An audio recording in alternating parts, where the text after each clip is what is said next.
భరద్వాజ గారు, ఇడ్లీ కొట్టు cinema release అయింది. అవును, చూశారు కదా, ఏంటి పరిస్థితి? ధనుష్ సినిమా, ధనుష్ రచనా దర్శకత్వం ఈ సినిమా.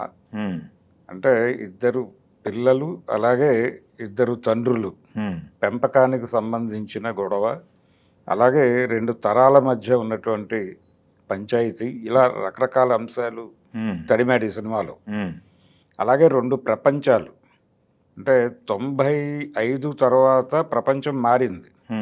మార్కెట్ ఎకానమీలోకి మన దేశం కూడా ప్రవేశించింది.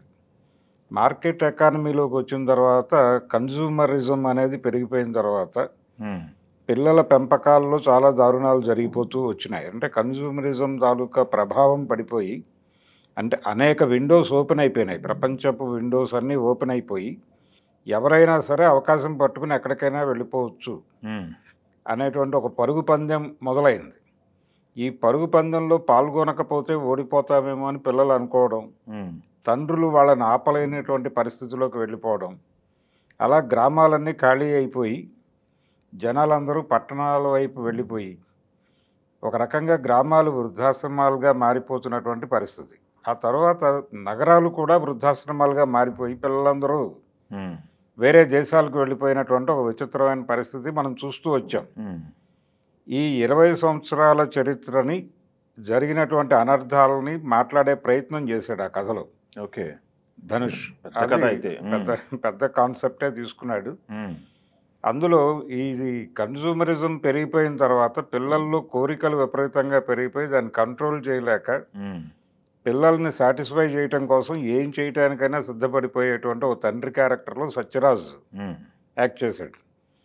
రెండో వైపు కొడుకుని ఎలాగైనా సరే ఆర్గానిక్గానే ఉంచాలి, ఆర్గానిక్గా ఉంచితే అంటే ప్రకృతి ప్రకారం వెళ్ళాలి, మనం ప్రకృతిని వ్యతిరేకించి వెళ్ళకూడదు అనే నిబంధనతో ఒక ఇడ్లీ కొట్టు పెట్టుకుని బతికేటువంటి ఒక తండ్రి తన కొడుకుని కంట్రోల్ చేయడానికి రకరకాల ప్రయత్నాలు చేసి విఫలమవుతాడు. కానీ ఆ తండ్రి ప్రభావంతో ఆ కొడుకు విదేశాలకు వెళ్ళినప్పటికీ మళ్ళీ వెనక్కి వచ్చేస్తాడు తట్టుకోలేక.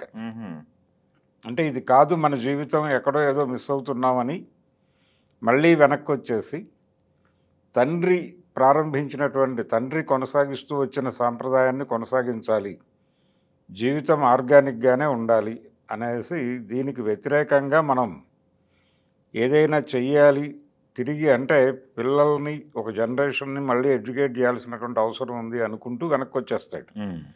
ఈ వెనక్కి రావడం, ఈ తండ్రి ఈ కొడుకు, ఆ తండ్రి ఆ కొడుకు, ఆ పెంపకం ఈ పెంపకం, ఈ రెండిటి మధ్య తేడాలు, వీటి మీద ఒక కంపారిటివ్ స్టడీ చేశాడు ఆయన. ఆ కంపారిటివ్ స్టడీలో అవతల వైపు అరుణ్ విజయ్ యాక్ట్ చేశాడు సత్యరాజు కొడుకుగా. ఇక్కడేమో ధనుష్, తర్వాత మనకి గతంలో నుంచి చాలా క్యారెక్టర్లు చేస్తున్నటువంటి ఒక క్యారెక్టర్ ఆర్టిస్ట్తో చేయించారు ఆయన. ఈ 4 క్యారెక్టర్ల మీద నడిచేటువంటి కథ. అలాగే శాలిని పాండే చాలా కాలం తర్వాత ఈ సినిమాలో కనిపించి అంటే అర్థం కావట్లేదు పిల్లలకి కూడా, ఈ రకరకాల కంటెంట్స్కి ఎక్స్పోజ్ అయిపోయి ప్రతి మనిషికి నేను విలన్నా లేకపోతే హీరోనా అర్థం కానటువంటి ఒక కన్ఫ్యూజన్లోకి వెళ్ళిపోతున్నారు. ఆ కన్ఫ్యూజన్ స్టేట్లో ఉండేటువంటి ఒక అమ్మాయి శాలిని పాండే, తన స్ట్రగుల్ ఏమిటి జీవితంలో అనేది ఒకవైపు, అది ఇంకో కథ. ఇలా టోటల్గా మార్కెట్ ఎకానమీ జీవితాల్లోకి తీసుకొచ్చినటువంటి ఒక విచ్ఛిన్నకర ధోరణుల మీద కథను అల్లుకున్నాడు ఆయన. ఓకే, కూర్చుంటే మా సినిమా కూర్చున్న ఆడియన్ని కన్విన్స్ చేసి కూర్చోబెట్టగలిగాడా?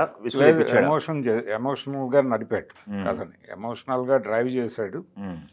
సెకండ్ హాఫ్లో ఇంకొంచెం డోస్ పెంచి అంటే అదేదో యుద్ధాలు చేసి కంట్రోల్లోకి తీసుకోవడం కాకుండా సైకలాజికల్గా వాళ్ళకి విషయాన్ని అర్థం చేయించడం కోసం ఏం చెయ్యాలి అని తాపత్రయపడేటువంటి క్యారెక్టర్, అది చాలా బాగా పెర్ఫామ్ చేశాడు తను. అలాగే నిత్యా మీనన్ చేసినటువంటి క్యారెక్టర్ కూడా సినిమాకి చాలా ఉపయోగపడింది.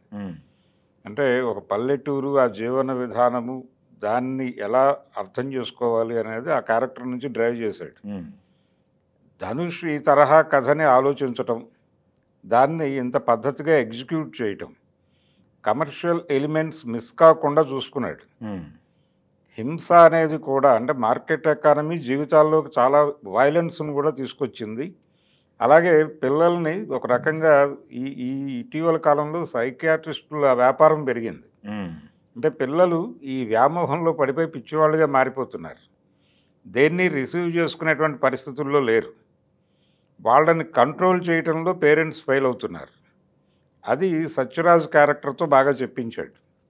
అలా టోటల్గా ప్రస్తుత సమాజం ఎదుర్కొంటున్నటువంటి అనేక సమస్యలని ఆ సినిమాలో చర్చించాడు. ఈ చర్చించే క్రమంలో అదేదో నినాదాలు ఇవ్వటానికో లేకపోతే ఉపదేశాలు చెప్పడానికో కాకుండా జీవితంలో భాగంగా నడిపాడు దాన్ని. అర్థం చేసుకుంటారా లేదా అనే దాంతో ప్రమేయం పెట్టుకోకుండా తనదైన పద్ధతిలో ఒక కథలాగానే చెప్పాలి అనుకున్నాడు. ఎక్కడా కూడా ఉపన్యాస ధోరణిలోకి వెళ్ళదు కథ. సిచ్యువేషనల్గా విషయాన్ని చెప్పడం కోసం ట్రై చేశాడు.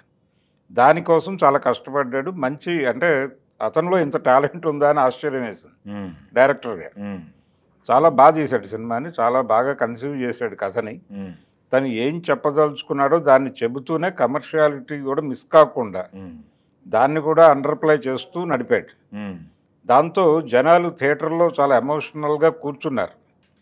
అంటే లోపలికి వెళ్ళే వరకు సినిమా మొదలైన తర్వాత ఫస్ట్ హాఫ్ అంతా ఒక ఎమోషన్లో నడిపాడు.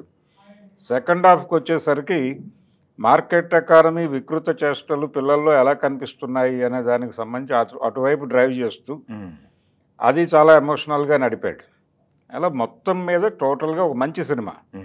ఓ మంచి సినిమా, జనాలు చూడదగ్గ సినిమా. ఓకే, ఇబ్బంది పెట్టకుండా నడిపాడు సినిమాని. ఎక్కడ ఆడియన్స్కి ఇబ్బంది అయితే కలగదు, బోర్ కొట్టదు, ల్యాగ్ లేదు. ఓకే. కాకపోతే మనం గతంలో కూడా ఇలాంటి కథలు చూసాం. ఉపకార్ లాంటి సినిమాలు మనోజ్ కుమార్ గారు తీసేవాడు ఆ రోజుల్లో. అది తెలుగులో పాడి పంటలుగా కృష్ణ గారు రీమేక్ చేశాడు. అంటే అప్పటికి పట్టణీకరణ వలన పల్లెలు ఎలా నాశనం అవుతున్నాయి వరకు నడిచింది.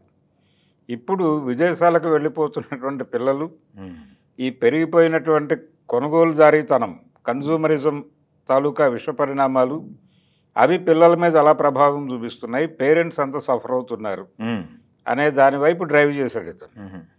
దాంతో ఎక్కడో పాతకాలంలో చూసాం ఇలాంటి కథలు అనేటువంటి ఒక మెమరీ ఓకే హంట్ చేస్తుంది. కానీ ఇది టోటల్గా కొత్త సబ్జెక్ట్. Okay, thank you. బాగా డీల్ చేశాడు. Okay, thank you.